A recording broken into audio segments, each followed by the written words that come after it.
my fingers crossed on it that it's working. Hey everyone, it's Brenda Meller.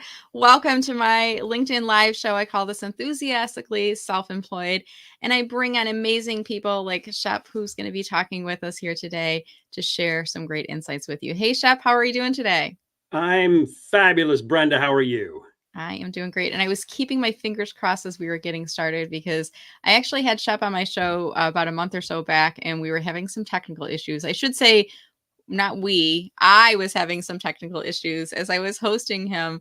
And the good thing, as you know, Shep, if you're an experienced speaker, host, MC, you're going to encounter technical issues at some point. You just roll with it. You figure out what happened. You embrace the awkwardness of it, and you do the best you can with the situation. But in our particular case, your interview was really great. It was great advice that you were offering to individuals, but my part was a little bit of a lag and a delay. So afterwards, we had a debrief, and I said, "Hey, why don't I have you come back on my show again, and we'll try this all over again?" And we've got a new topic. And today we're going to be talking about getting your point across. As we are getting our conversation today, my friends, I want to invite you to come into comments and let us know if the live stream is picking up, if you're able to see us and hear us clearly. And that will make me feel really, really good because I was keeping my fingers crossed at the beginning that the live stream was working. And that lets us know that it is picking up. We're live streaming right now on LinkedIn as well as on YouTube. And as I'm waiting for some of their comments to come in, Shep, I know a bit about you and your business. We had done some work together later in the year last year. But for those people who are familiar with you, why don't you tell us a bit about yourself and what you do? Well, I'm an urban entomologist. And of course, everybody knows an urban entomologist. Entomology, the study of insects, and urban entomology is the study of insects as they relate to humans where we live and work. So I work for Rose Pest Solutions, where we develop and run the programs that protect health and property from pests and vermin, generally bugs, but rats, mice, roaches, bed bugs, birds, all kinds of things. So my role is technical support, and so I find myself having to stay connected with all manners of resources to help keep Rose at the forefront of the technical world in pest management. Of course, that means I do a lot of training and a lot of presenting, and that's what puts me on the camera. Good. And you're definitely comfortable on camera. We talked a little bit about some tips about being on video last time. And today we're going to be talking about our topic you can see right above us here, which is getting your point across. So we're going to jump right into the conversation. And again, I'll encourage our audience, if you're watching, feel free to drop a comment below. Let us know that you're watching, even if it's just to say hello from Metro Detroit or hello from my living room if you're watching from home right now. But do let us know that you're watching. And as we're doing that, let's just jump right in here, Shep. And we've got folks that are going to be watching this live and in playback, looking to learn from you. So we're here today talking about getting your point across. So what advice do you have for us? Well, of course, this day and age, I say this day and age, if you've been around since the inception of these things, it's always changing. But it seems like anymore, you're going to be seen virtually, whether it's a Zoom or Teams or some of these other WebEx, some of these other platforms. You probably are going to be in front of more people virtually than you are in person. And for that reason, you'll want to make sure that you're good at getting your point across, because if you can't get your point across, you don't have a point. That's pretty harsh, isn't it? No, if you can't get your point across, what difference does it really make? You really want to be effective at this. And so let's think about the visual process. Let's face it, it's video, and so it's visual. And so what people see has a lot to do with how much they're going to remember, how much they're going to enjoy it, the impact that it has on them. And you need to make sure that you are happy with what's out there visually for what you're putting across. And so, last time we talked about a number of those things, like making sure that your setting is appropriate. Don't use the virtual backgrounds if you can help it. And don't even blur out have a real background. See my real background? Real background. Right. So, and not complicated so it doesn't take over. And so once you get that and make sure that your lighting's correct and make sure that your face is in the camera, Hmm. many people use the iceberg method where they're more aware of the screen than they Right. are of the camera, and only the top of their heads can be seen. Don't do that. You'll want to make sure that what you're presenting is what people are going to want to sit there and listen to for as long as you're going to be talking about it. In addition, make sure that your camera is situated in the right way, and that it's Hmm. that it's uh, that it's not wobbly, and that it's Right. I'm going to pull us into a tight mode. And I was testing on this in our pre-show too. And I said, hey, we're going to start the interview in the wide mode, and then we're going to go into the tight mode on here. And I've even seen some scenarios like this where, I try to make sure that when we're sitting side by side, Shep, it kind of looks like we're at the same visual center, so to speak. We're at the same like eye level, same distance to the camera. And just like Shep's doing right now, sometimes you need to make adjustments. And I say make those adjustments because there are people that are watching you live. There might be people that are watching you playback. And sometimes you get so distracted on why is that person so close to the camera? Why is that person looking like, the difference that you lose out on the message? Would you agree with that, Shep? Oh, I absolutely would. And another really important thing is be aware of your audience when you're live and on stage. And for those of you who do that, how fun is that? You know where the audience is; they're unmistakable. But boy, sitting in front of a laptop, it's really easy to stare at your screen. This is me staring at the screen. Right. This is me staring at you, and that Hmm. happens because I know that you're right in there in the camera. So Right.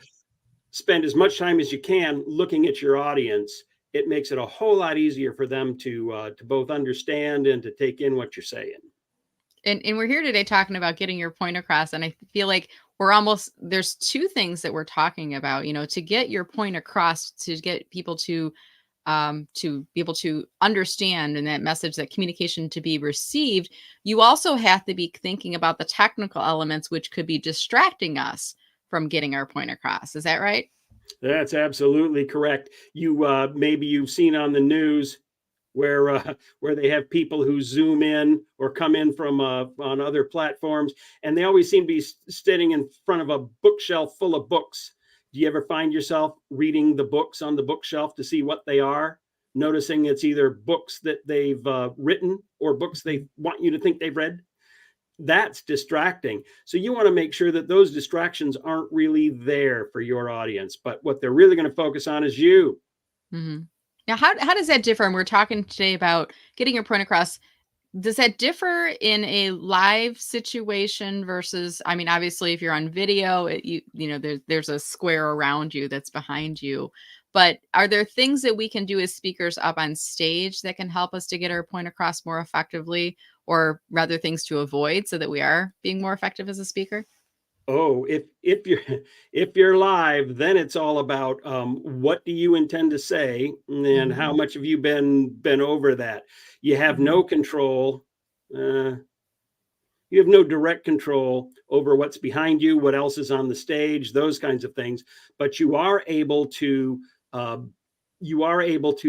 manage what you're going to say. Right. So it's always good to have written out, no matter how well you know the topic. If there was Mhm. one thing you wanted your audience to remember, what would that be? Mhm. Make sure you've got that memorized. Some people have their notes, but they're all just kind of outliney. If that's the Right. case, there's only 2 lines you should write down and memorize so you can do them verbatim. And that is the very first thing you say and the very last thing you say. Remember that usually in such events, there's a time clock going on, and I have a clock right over here, so I know what time it is, so I don't get carried away. I was at a conference in February where there was a lady she was a content expert calling it in from Texas. Mhm. She went on and on and on. She had more to say. It was very interesting, but nobody was listening after it Mhm. got to the time where she was supposed to stop. And how embarrassing was that as the moderator had to find a way to get the hook and move on to our next show. So you need to know when the clock is. You need to know what your last line is. You'll find a lot of presenters, especially if they're more adept at the process, at the thing they're talking about, than they are at actually talking. They get to the end and they're awkwardly searching for some way to close this off.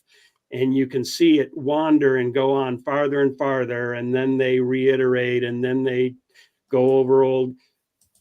Memorize your very last line and give it. If you get to the end of your presentation or your time and there's still more to say, you would be way better off saying, and there's a lot more to say about that, but that's all that time we have. So thank you. Been very patient. Right. It's almost like a bookend approach when you were describing it to me. You're starting off, you think about bookends, they kind of create structure for your book, so to speak, on the bookshelf. And you start off with memorizing that one-liner in your introduction, something to compel your audience and bring them in. And similarly, you need to create that end point that almost brings it back. And I've seen really good presenters sometimes will lead with a story and then they'll end with a story. Do you have any thoughts on that type of an approach or other tips for speakers? There is no, it's spot on. There is no doubt that storytelling is what brings people in. And the better a storyteller you are, the better that works. Just if you think, well, I'm not a very good storyteller, you could be. Start by telling stories. It works better if you've got kids to tell stories to. And you can start by reading stories. If you really want to get good at this, reading stories, then tell them stories that you know and work from there. There's a lot of different ways to do it. If you are really intent on upping your presentation game, join a local theater group and take a part in a play. And you'll get real familiar with what it's like to be in front of people and to manage what's coming out from the stage for them. But it's true. Start with a story, end with a story, and make sure that you know what you want to say all the way through. If there are important points, you got those written down so you won't miss them. That's a good point. And we're here today talking about getting your point across. And Shep is an experienced speaker. He's been on many stages. And as you can all tell, I'm sure he's both informational and educational speaking up on stage. And I've seen his video, so I can't say I've seen him speak in person, but I have seen him on video. And that's part of the reason I brought him out. Now, I'm wondering, what about the approach that sometimes I see speakers doing where they bring in a theme for their presentation? So, today I'm going to be talking about LinkedIn, but I'm going to talk about the Wizard of Oz as well. We're going to take you on this journey down the yellow brick road. What do you think about creating that as a way to help to guide your audience and get your point across? That actually can be very valuable because it needs to be a common theme that everybody's familiar with. If I decided we're going to do getting your point across using World of Warcraft as our theme, there's going to be some people out there really geeked about it. But there's going to be a bunch of folks who are going, World of what? I don't know. Yeah. No clue. So it's a good thing to use because it's something that will tie everything together, but it's got to be a universally known, that kind of thing. But I like it. You seem to have mastered that, Brenda. You've made it just as easy as pie. And I do bring in pie in part of my talks. And I think even when we did a team training with your team at Rose Pest Solutions. And in the beginning, I had everyone introduce themselves and say, like, what was your favorite kind of pie? We all talked about that. And it was actually right around Thanksgiving. So the timing was perfect for that. But certainly having a theme that you can bring your audience into the presentation. I felt for me, it helped to get my point across and helped to make for a more memorable training presentation. Now, there may be some people who are, they're so nervous about getting up on stage. It's their first time, or they're still working through their anxiety or their nerves. Do you have any tips for us on that, on getting your point across, but also as we're struggling through anxiety and nervous energy that we have? No doubt about it. This is public speaking, no matter where and how you're doing it. And public speaking actually ranks on those lists of the biggest fears that people have. Mhm. Now, I'm in urban pest management, so that gives me a whole lot. You know, on those lists of things that people are afraid of, there's like Bugs. number 2 is like mice. Yeah. Oh, yeah. So I have had the opportunity to stand up and say, you know, the greatest fear that people have is public speaking, and number 2 is mice. And here I am public speaking about mice. Right. This is terrifying. So it just loosens people right, right up. Yeah. That's good. But There it's was a true. there was a public speaking group called Toastmasters, and, one of the clubs here in Metro Detroit, I don't know if they still do, but for the longest time, they were meeting at a funeral home, like, in the upstairs area of a funeral home, and I think that was part of their opener to welcome new members saying, you know, many people would rather be downstairs than upstairs, the fear of public speaking ranks after death. It's such it can be such a nerve-wracking thing, but it did, in the same way that you use levity and laughter, fear of death, fear of spiders, or fear of rats and mice, right? And then public speaking, all those things are common fears, but it does create some, get some laughter going in with the audience, right? It loosens them up. Oh, it's true. Humor can be a wonderful tool for that. In fact, it's a very good tool. If you're going to do humor, this is comedy, and it's not pretty. Comedy can be brutal. Mhm. Just don't take yourself too seriously. Learn the magic of self-deprecation, Mhm. which is making fun of yourself, which is what you do when a joke doesn't go. You know, when you're doing video virtual presentations, you have no clue whether or not the audience is enjoying this or not.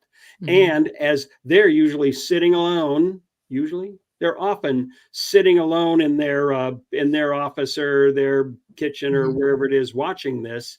They don't know how the rest of the audience is taking it. A lot of True. times a joke well told starts the audience going, they feed on each other, and now everything's funny and everything works. So comedy has its own issues, but Mhm. you should always be willing to not take yourself too seriously, and work in a little humor if you can. Yeah, I like that approach, and it does help to ease your audience up a little bit on everything. On Um, the topic of, I yeah, am petrified to talk to people. Oh, I can talk to people. I can talk to 2 people, but boy, that third person comes up, and this is starting to get dicey.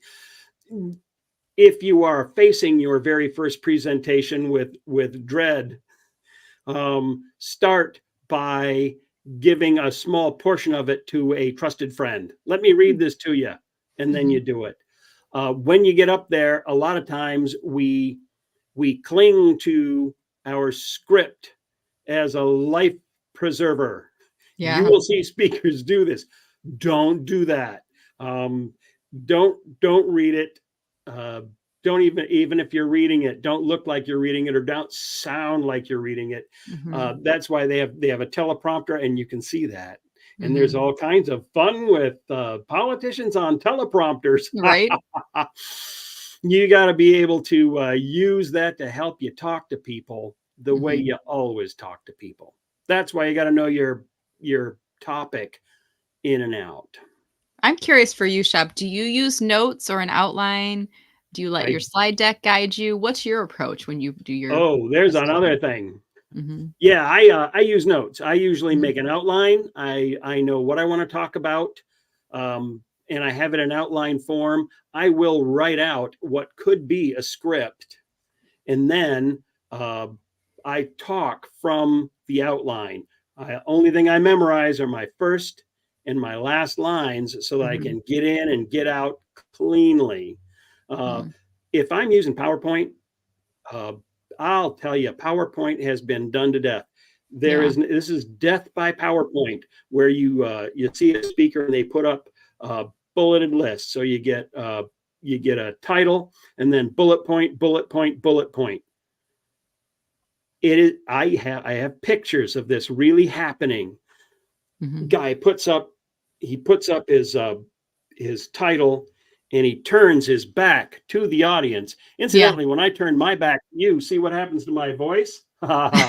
He right. turns his back to the audience, and he reads the slide to Oh, the people. no. Yeah. Mhm.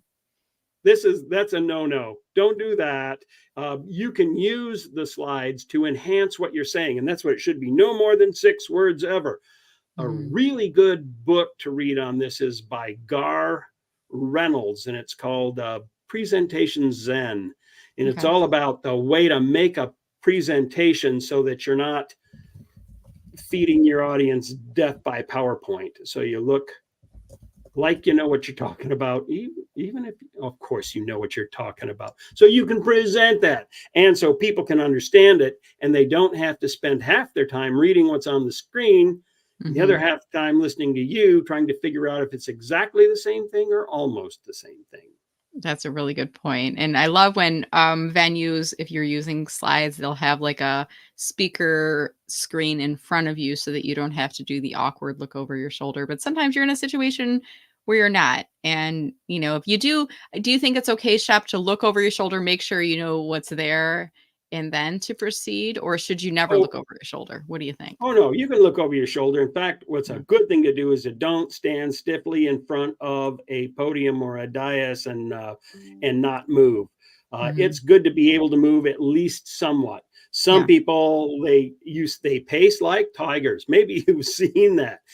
The problem with pacing is the stages just aren't big enough to really go anywhere. You end up going back and forth, Right. and Yeah. people will, yeah, people will begin to follow that instead of what you're saying. So it's good to move, but not too much. And yeah, if you have to move around, look at different sections of the audience. Sure. If you got a live audience, Yeah. you want to be able to interact with all of them and not just one. Yeah, like, not just cater to the middle crowd, but you've got the left side, the right side, sometimes the overhead crowd Oh yeah, as we well, have the right? balcony. We have the balcony, right? Yeah, absolutely. So what I wanna do is I wanna change gears a bit here, and I'm gonna invite our audience into the conversation, and I'm starting to see some comments that are coming in from the audience. So I wanna invite you, and if you do have any questions or comments for Shep today, or if you wanna join our conversation, we're here talking about getting your point across as a speaker.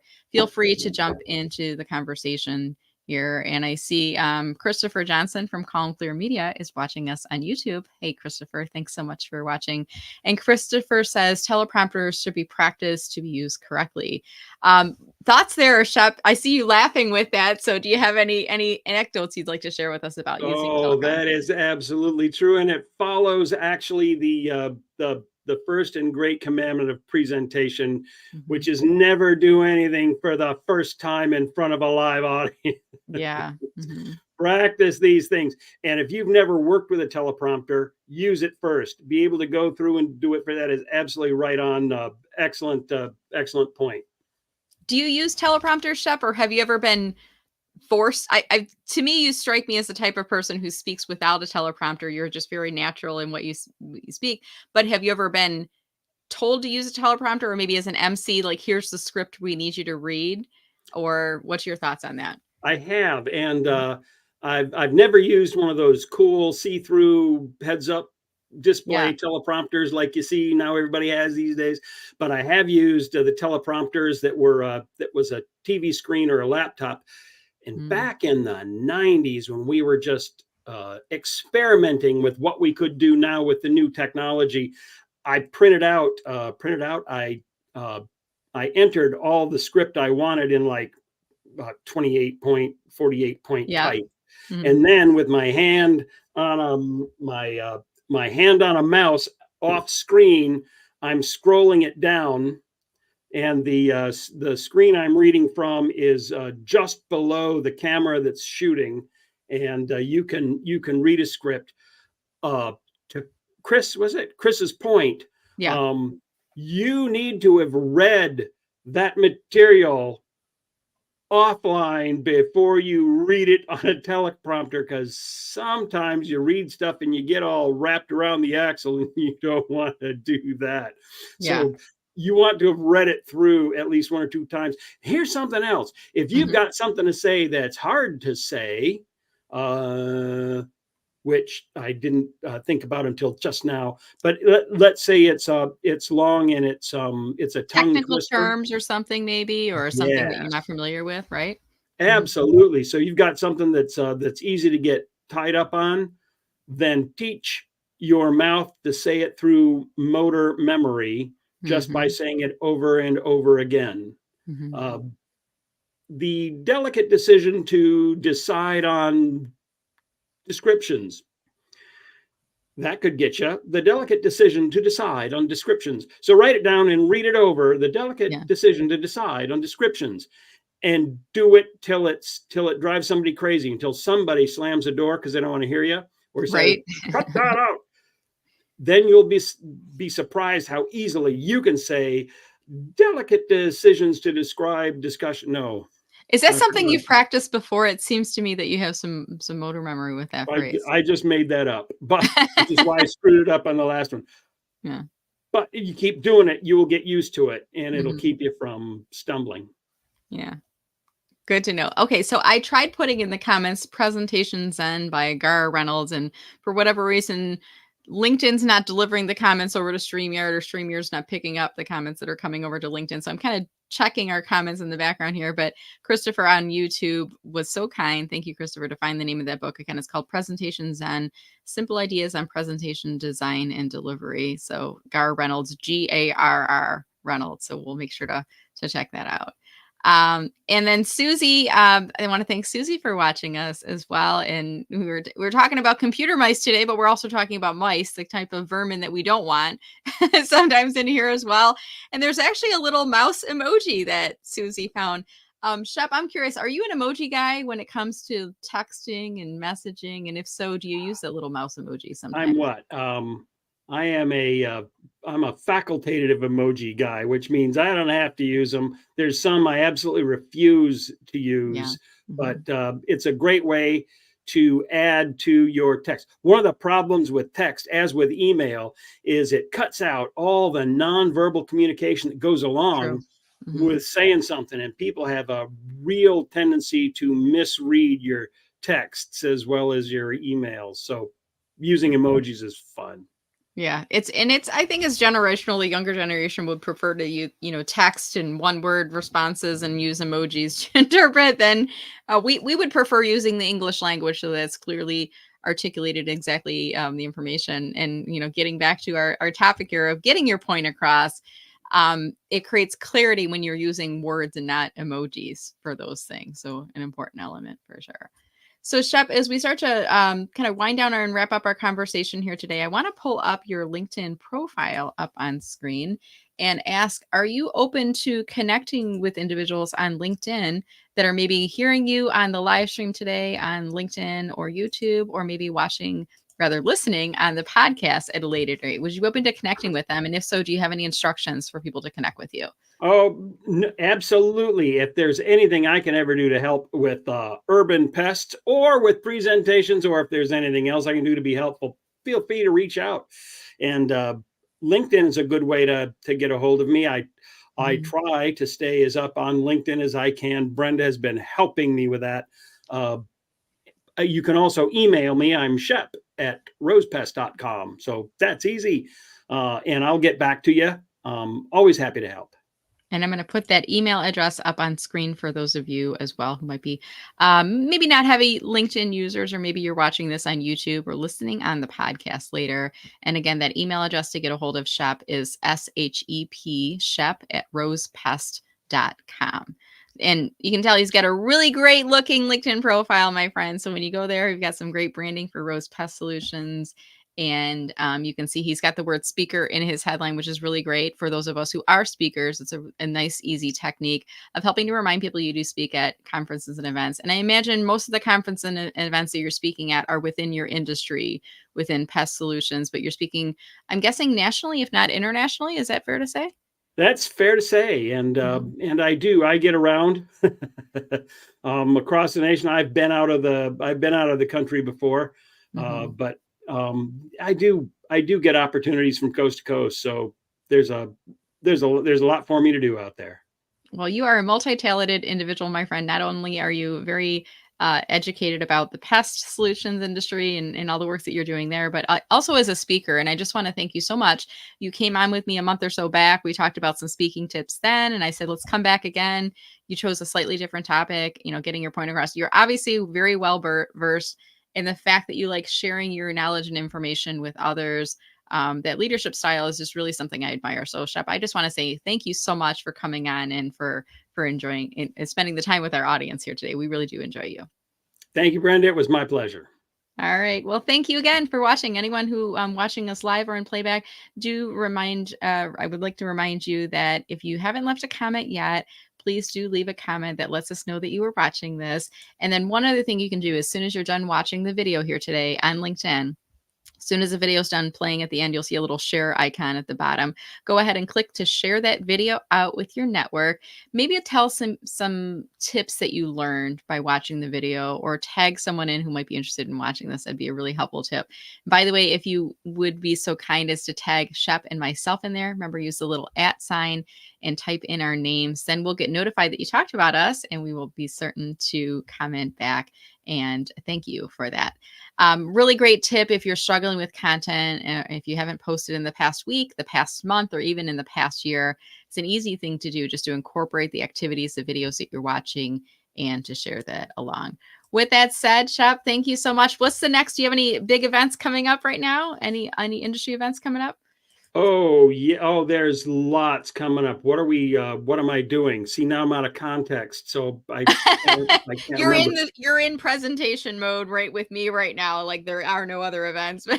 That's what I'm doing. Actually, all the events take place from fall till spring. Okay. When there's no bugs. When there's bugs, True. all the companies are busy working, and that's what we're doing. But That's true. That's true. Well, we're very grateful for you and for spending the time with us here today, Shep. So thank you so much. thank All you. right, guys. Thanks for watching. Have a great afternoon. We look forward to seeing you on LinkedIn, and have a wonderful week. Take care, everyone. Bye-bye.